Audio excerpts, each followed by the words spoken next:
You have 847 followers on Instagram. 14 people liked your last post. You've got a group chat that pings all day long.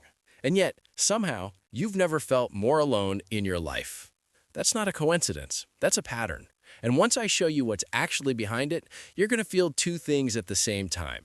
Relief that someone finally said it out loud, and a little uncomfortable because it points directly at you. I know because I felt it too, and I spent almost 3 years trying to figure out why. Let me explain what I mean. I remember sitting at a birthday dinner. Not my birthday, a friend's. There were maybe 12 people around that table, laughing, taking photos, ordering drinks. By any definition, I was surrounded by people who knew me. And I sat there the entire night feeling like I was watching everything through a window. Not sad exactly, not angry, just disconnected. Like everyone was speaking a language I used to know, and somewhere along the way I just forgot the words. I drove home that night and couldn't explain what was wrong, because nothing was wrong. I had people, I had plans, I had the thing everyone says you need to not be lonely. And I was still completely, totally alone inside my own head. That's when I started actually thinking about this. Not in a therapy journal kind of way, just what is actually going on here? Why does a room full of people sometimes make it worse? Here's what I found out, and this is the part nobody tells you. Loneliness isn't about how many people are around you. It's about how much of yourself you're actually showing them. Think about that for a second. Really think about it. You can be in a relationship and be lonely. You can have 10 friends and be lonely. You can be the most popular person in your office and eat lunch at your desk every single day, feeling like nobody in that building actually knows who you are. Because most of the time, they don't. And here's the part that stings. A lot of the time. That's not their fault. We've gotten really good at performing connection without actually doing a work of it. I'm talking about the version of yourself you show people, the one that's fine, the one that's handling it, the one that laughs at the right times and says, yeah man, same, and never actually says what he's thinking. Most guys my age, and I include myself in this, we got raised with this idea that keeping everything inside was strength. Don't show weakness, don't need too much, don't be a burden. So we learned to be good company, funny, easy to be around, low maintenance, and completely unreadable to everyone who cared about us. You want to know what that creates over time? A version of loneliness that's almost impossible to diagnose, because on paper, your social life looks completely fine. But this is where it gets really uncomfortable, so stay with me here. The loneliness most men feel in their 20s isn't just about other people not showing up for them. It's about them not showing up for themselves in front of other people. I want you to think about the last real conversation you had. Not how was your week conversation, not venting about work or sports scores or whatever show everyone's watching. A real one, where you said something that actually mattered, something honest, something that maybe made you feel a little exposed just saying it out loud. When was the last time that happened?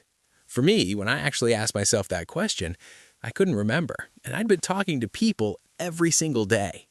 That's the gap. That's where the loneliness lives, in this space between what you're actually feeling and what you're willing to say. Now I know what some of you are thinking. I don't want to be the guy who's always talking about his feelings. That's not me.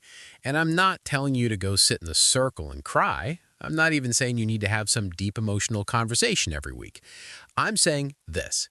You've probably never even tested whether your friendships could handle honesty. You've just assumed they couldn't and then felt lonely when nobody reached out.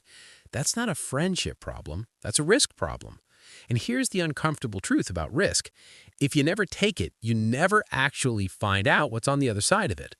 Most men have no idea how deep their friendships could go because they've never once pushed past the surface. Not because the other person wouldn't go there, because they wouldn't go there first.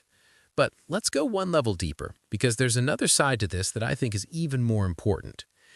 The loneliness epidemic, and it is an epidemic, studies have shown that rates of loneliness have doubled over the last 2 decades, especially in men under 35. It didn't come from nowhere. Something changed, and I think most of us know what it is, we just don't want to say it because it means admitting we got played. Social media sold us a version of connection that was designed to feel like the real thing without actually being the real thing.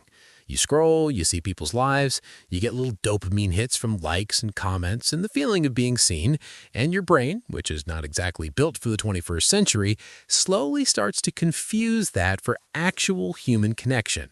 It isn't. Sitting alone in your room at midnight watching someone else's highlight reel is not connection. Sending a meme to a group chat is not connection. Having 600 followers who know your face but not your name is not connection. And yet we traded the real thing for this, gradually, without noticing. I'm not saying delete everything and move to a forest.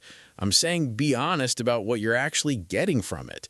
Because here's what I noticed in my own life. The more time I spent online, the less I actually reached out to the people I genuinely tiffed about. Not because I didn't want to, but because the apps were filling enough of the social void that I never felt urgent about it. That's the trap. It doesn't feel like isolation. It feels like mild, comfortable numbness. And that numbness, compounded over months and years, is exactly what you're feeling right now when you sit in a crowded room and feel like nobody sees you. You've been feeding yourself the empty version of connection for so long that the real thing feels awkward and distant and almost unnecessary. And that, right there, is the loneliness nobody talks about. So what do you actually do with this? I'm not going to give you a 5-step plan. You know why? Because this isn't a productivity problem. You can't schedule your way out of loneliness with a morning routine. What worked for me, and what I think actually works, is a lot simpler and a lot harder at the same time. You have to decide to be a little more honest than feels comfortable. Not all at once, not with everyone. Just the next time someone asks how you're doing and the real answer isn't good, try saying something closer to the truth. See what happens. 9 times out of 10, the other person exhales and says, "Yeah, me too," because they've been waiting for someone to go first. That's it. That's the whole thing. The loneliness doesn't go away because you find better people. It goes away because you decide to actually show up as yourself around the people you already have. And here's the last thing I want to say about this, because I think it matters. There's a version of loneliness that's chronic, that's been there so long you've started to think it's just your personality. You're just someone who prefers to be alone. You're just not great at keeping up with people. You're just not that emotional. I want to push back on that.